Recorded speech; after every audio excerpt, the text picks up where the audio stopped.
दोस्तों स्वागत है आप सभी का हमारे इस YouTube चैनल हाई टारगेट में। दोस्तों आज हम देखेंगे कक्षा 10वीं का विज्ञान का हम लोग ऑनलाइन टेस्ट देखेंगे। और दोस्तों यह विज्ञान का पहला ऑनलाइन टेस्ट है जो आपके मैट्रिक बोर्ड परीक्षा के लिए बहुत ही इम्पोर्टेंट है। तो दोस्तों अगर आप लोग विज्ञान का बेहतर तैयारी करना चाहते हैं तो आप लोग विज्ञान के सभी ऑनलाइन टेस्ट सीरीज़ को ज़रूर देखें, क्योंकि दोस्तों जो ऑनलाइन टेस्ट सीरीज है वो आपके रिवीजन पर्पस के लिए बहुत ही इम्पोर्टेंट है। तो चलिए हम लोग पहला क्वेश्चन से वीडियो को स्टार्ट करते हैं। और दोस्तों इसमें टोटल 20 प्रश्न हैं, इसलिए आप लोग वीडियो को पूरे ईमानदारी से देखिए। और वीडियो के लास्ट होने के बाद आप लोग कमेंट करके ज़रूर बताइएगा कि आपको 20 में से कितने प्रश्न का उत्तर पहले से याद थे।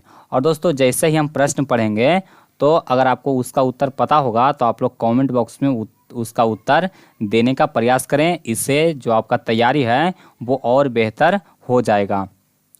तो देखिए चलिए हम लोग देखते हैं पहला प्रश्न को। देखिए कहता है कि आवर्त सारणी के प्रथम वर्ग के सदस्य हैं, यानी कि जो पीरियोडिक टेबल है आवर्त सारणी है उसके प्रथम वर्ग, यानी कि उसमें कितना वर्ग है, टोटल 18 वर्ग है।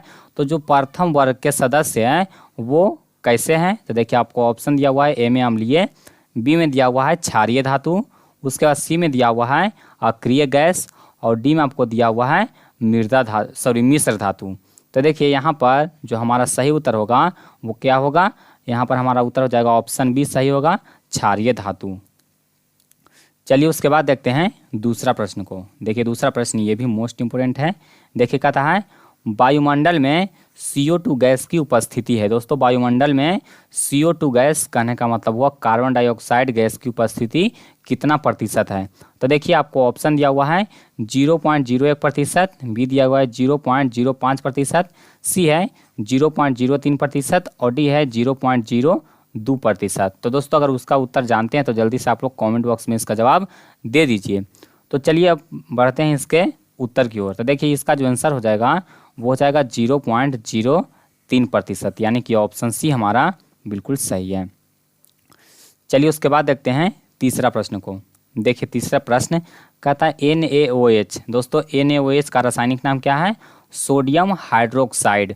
तो यहाँ पर NaOH यानी कि सोडियम हाइड्रोक्साइड क्या है, तो देखिए आपको ऑप्शन दिया हुआ है ए में अम्ल, बी में क्षार, सी में लवण और डी है इनमें से कोई नहीं। तो दोस्तों NaOH यानी कि सोडियम हाइड्रोक्साइड क्या है, तो यह क्षार है। तो हमारा उत्तर क्या हो जाएगा, ऑप्शन बी हो जाएगा, क्योंकि दोस्तों इसमें OH प्लस आयन आप लोग देख रहे होंगे, इसमें क्या है OH प्लस आयन है, सॉरी OH निगेटिव होगा, H प्लस होता है, OH क्या है निगेटिव होता है। तो इसमें देखिए Na प्लस हो जाएगा, देखिए इसको अगर जल में घोलेंगे तो Na प्लस हो जाएगा और OH क्या हो जाएगा माइनस हो जाएगा। तो इस तरह के हम लोग विलयन को हम लोग क्या कहेंगे, क्षारीय विलयन कहते हैं। तो ये क्या है, एक क्षार है।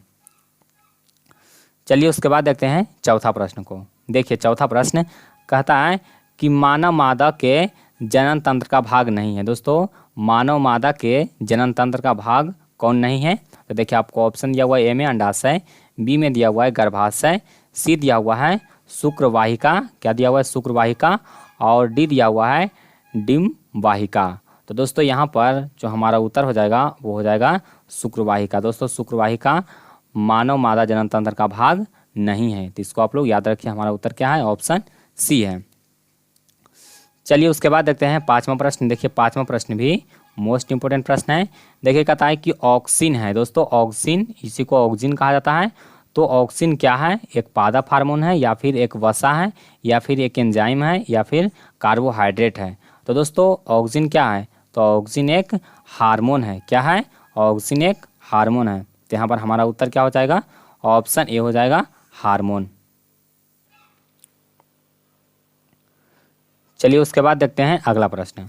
देखिए छठा प्रश्न कहता है कि पराग कोष में होते हैं। दोस्तों जो फूल में, यानी कि जो पेड़ पौधे के फूल होते हैं उसमें पराग कोष में क्या होता है, तो देखिए आपको ऑप्शन दिया हुआ है ए में बाह्यदल, बी है अंडाशय, सी है अंडप और डी दिया हुआ है परागकण।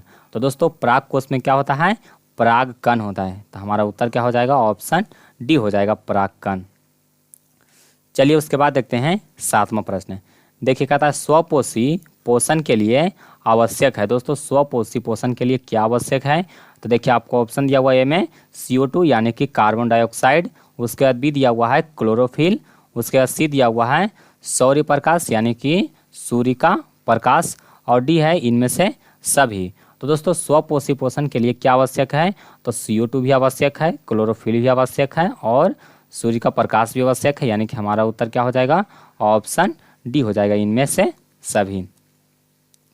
चलिए उसके बाद देखते हैं नेक्स्ट प्रश्न। देखिए 8वां प्रश्न कहता है कि मनुष्य के शरीर की सबसे बड़ी ग्रंथि है। दोस्तों मनुष्य के शरीर की सबसे बड़ी ग्रंथि कौन है? तो देखिए आपको ऑप्शन दिया हुआ है ए में लीवर, बी में दिया हुआ है अग्नाशय, सी दिया हुआ है अंडाशय और डी दिया गया है एड्रीनल।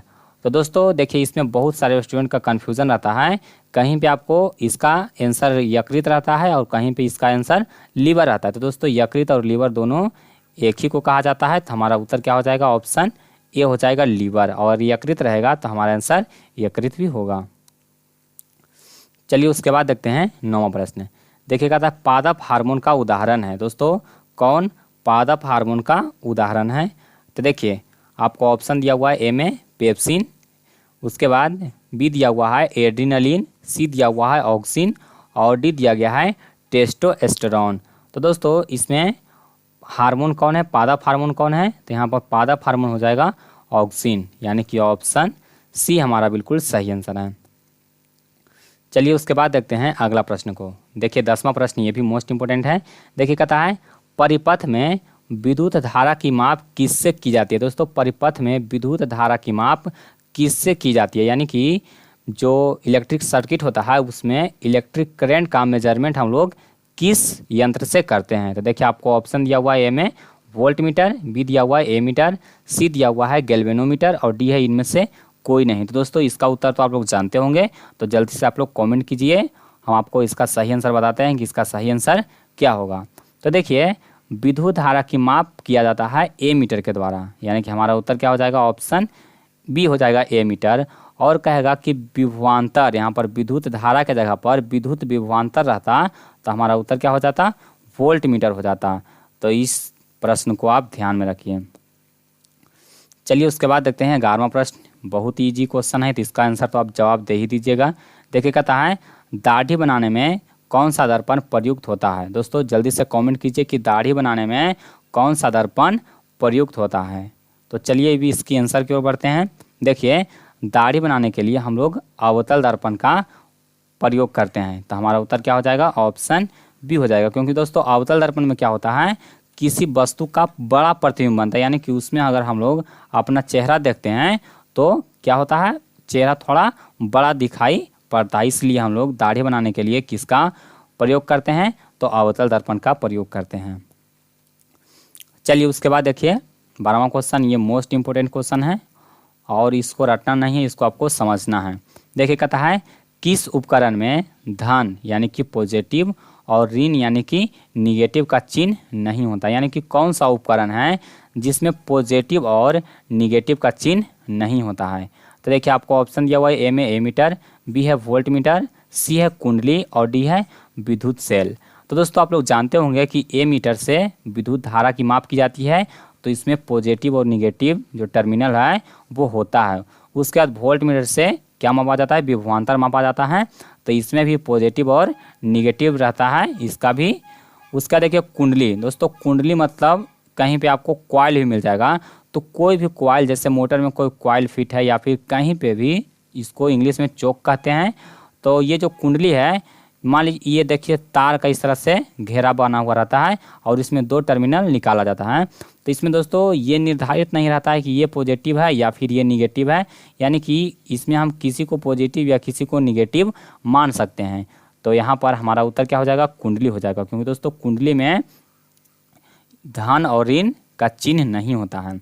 उसके बाद आप लोग जानते होंगे विद्युत सेल। तो दोस्तों विद्युत सेल में आप लोग जानते होंगे बैटरी में पॉजिटिव और निगेटिव इसमें रहता है। चलिए उसके बाद देखते हैं अगला प्रश्न। देखिए 13वां क्वेश्चन कहता है सरल सूक्ष्मदर्शी में किसका उपयोग होता है? दोस्तों जो सरल सूक्ष्मदर्शी होता है, दोस्तों सूक्ष्मदर्शी किसको कहते हैं? जो छोटे छोटे मतलब कि जो सूक्ष्म जीव है उसको देखने के लिए हम लोग प्रयोग करते हैं सूक्ष्मदर्शी का। तो सूक्ष्मदर्शी में हम लोग किसका उपयोग करते हैं, यानी कि किस लेंस या किस दर्पण का हम लोग प्रयोग करते हैं। तो देखिए आपको ऑप्शन दिया हुआ है, ए में अवतल दर्पण, बी है उत्तल दर्पण, सी है अवतल लेंस और डी है उत्तल लेंस। तो दोस्तों देखिए इसको सिंपल सा आपको याद करने का ट्रिक बताते हैं कि सरल सूक्ष्मदर्शी में हम लोग किसका प्रयोग करते हैं। तो देखिए उत्तल लेंस, दोस्तों उत्तल लेंस से क्या होता है कि अगर वस्तु छोटा है तो उत्तल लेंस की सहायता से वस्तु है वो कैसे दिखाई पड़ेगा, बड़ा दिखलाई पड़ेगा। क्या दिखलाई पड़ता है, बड़ा दिखलाई पड़ता है। और अवतल लेंस से क्या होता है, बड़ा वस्तु अगर देखिएगा तो उसमें छोटा दिखलाई पड़ेगा। तो सरल सूक्ष्मदर्शी में हम लोग किसका प्रयोग करते हैं, तो उत्तल लेंस का प्रयोग करते हैं। और दर्पण का प्रयोग तो हम लोग लेंस में सूक्ष्मदर्शी में हम लोग करेंगे नहीं, क्योंकि दर्पण से प्रतिबिंब है उसको हम लोग देखते हैं, आर पार ये नहीं जना सकता है। तो यहाँ पर हमारा उत्तर क्या हो जाएगा, उत्तल लेंस हो जाएगा। चलिए उसके बाद देखते हैं अगला प्रश्न। देखिए 14 नंबर सवाल, ये भी मोस्ट इंपोर्टेंट है। देखिए कहता है नीला थोथा यानी कि तूतिया का रासायनिक सूत्र क्या है। दोस्तों नीला थोथा या तूतिया इसी को कहा जाता है। तो इसका रासायनिक सूत्र क्या होता है।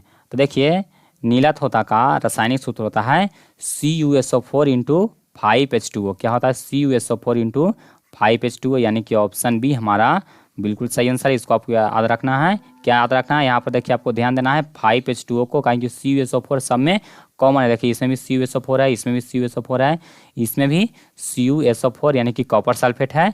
और यहाँ पर देखिए 5H2O आपको याद रखना है। चलिए उसके बाद देखते हैं अगला प्रश्न।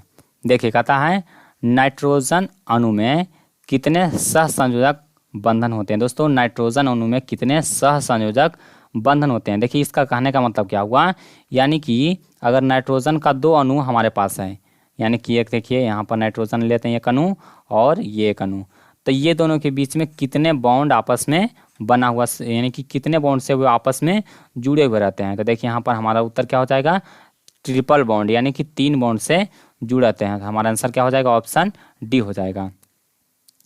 चलिए उसके बाद देखते हैं अगला प्रश्न। देखिए कहता है संगमरमर का रासायनिक सूत्र क्या है। दोस्तों संगमरमर का रासायनिक सूत्र क्या है, ये बहुत ही आसान सा क्वेश्चन है। तो इसका आंसर क्या हो जाएगा, CaCO3। हमारा आंसर क्या है, ऑप्शन ए है।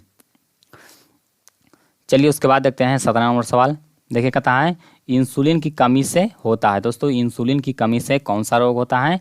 तो देखिए आपको ऑप्शन दिया हुआ है, ए में घेघा, बी दिया हुआ है बौनापन, सी दिया हुआ है मधुमेह और डी है इनमें से कोई नहीं।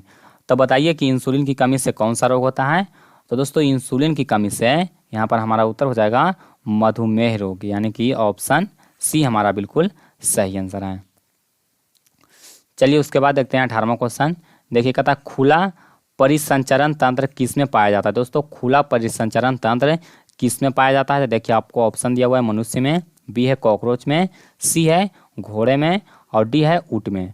तो दोस्तों जो खुला परिसंचरण तंत्र है वो कॉकरोच में पाया जाता है। किस में पाया जाता है, कॉकरोच में पाया जाता है, यानी कि हमारा सही आंसर क्या हो जाएगा, ऑप्शन बी हो जाएगा। चलिए उसके बाद देखिए 19वां क्वेश्चन।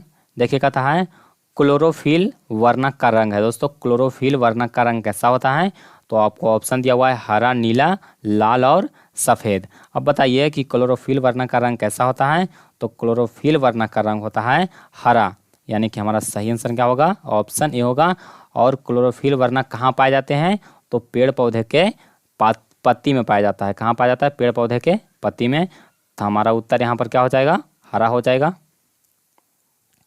चलिए उसके बाद देखते हैं 20वां क्वेश्चन। और दोस्तों 20वां क्वेश्चन ये बहुत ही इंपॉर्टेंट है।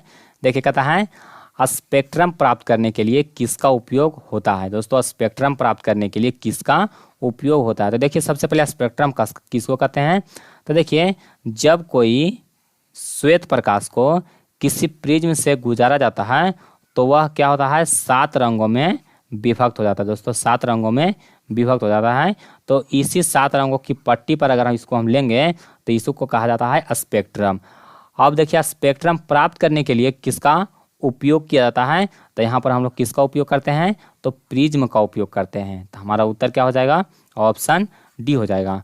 अब देखिए दोस्तों एक सवाल आपके लिए है, एक सवाल आपके लिए, इसका जवाब आपको खुद से देना है। तो हम समझेंगे कि आप लोग बहुत तेज स्टूडेंट हैं। बताइए कि जो प्रिज्म होता है, प्रिज्म जो होता है वो कितने सतहों से घिरा होता है। दोस्तों प्रिज्म इस तरह से होता है, आपको बताना है कि ये जो प्रिज्म है वो कितने सतहों से घिरा होता है। तो जल्दी से आप लोग इसका आंसर मुझे कमेंट करके बता दीजिए। तो आज के लिए बस इतना ही, मिलते हैं आपको अगले वीडियो में। और दोस्तों आप लोग कमेंट में बताइए कि आपको 20 में कितना प्रश्न का उत्तर सही हुआ।